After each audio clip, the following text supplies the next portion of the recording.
This is a slow heels up squat with a band at my ankles or my mid shin. So I have this band here that's pulling me inward. The setup for this is I want to ground the ball of the foot and the big toe on each side, and then resist the band outward, almost like I'm rotating my inseam or the inside of my knee forward, only as far as I can without the ball of the foot coming up. From there, I'm going to hold that position, and I'm going to hover my heels about an inch. I'm going to find stability here. If you're really wobbly, often I'll do just this holding here as an exercise. But once you find stability, we're then going to try and do a vertical, slow squat as low as you can with control, and then press back up. Nice and slow. So what I'm doing here is I'm holding tension against the band, keeping the ball of my foot and my big toe firmly planted on the ground. I'm allowing my knees to drift forward as I'm pressing them slightly out. Hands are out here for balance, and I'm slowly moving up and down, trying not to let my heels come to the ground.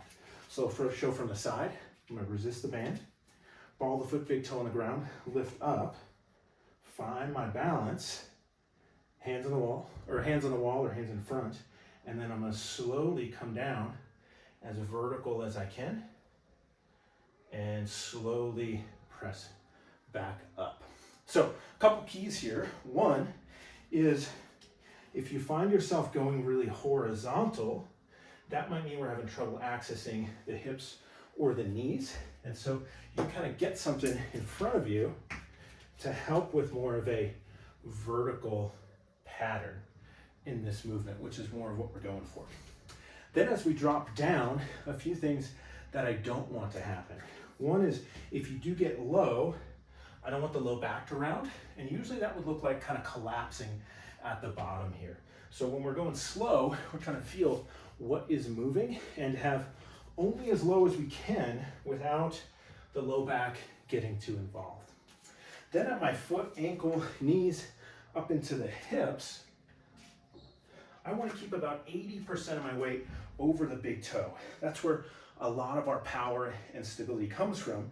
And as I drop down, I don't want to be kind of rolling that ankle out. So the purpose of the band is to get us in a position where we can maybe feel some of these lower leg muscles engaging, and then it kind of gives a tactile cue to remind us to keep spreading the legs out, but without the ball of the foot coming up. So in the lower extremity, there's a bit of a push-pull instability. We need the ball of the foot and big toe to stay down, but then we need the rest of the leg to come out, at least in a lot of positions.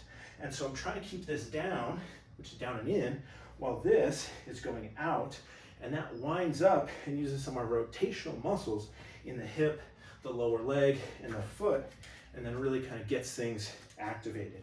And then this heels up position, I wouldn't squat like this with load, but this forces control from the feet all the way up into the hips and even the core, and it kicks on some of the lower leg muscles, which are really key for stability up through the whole leg.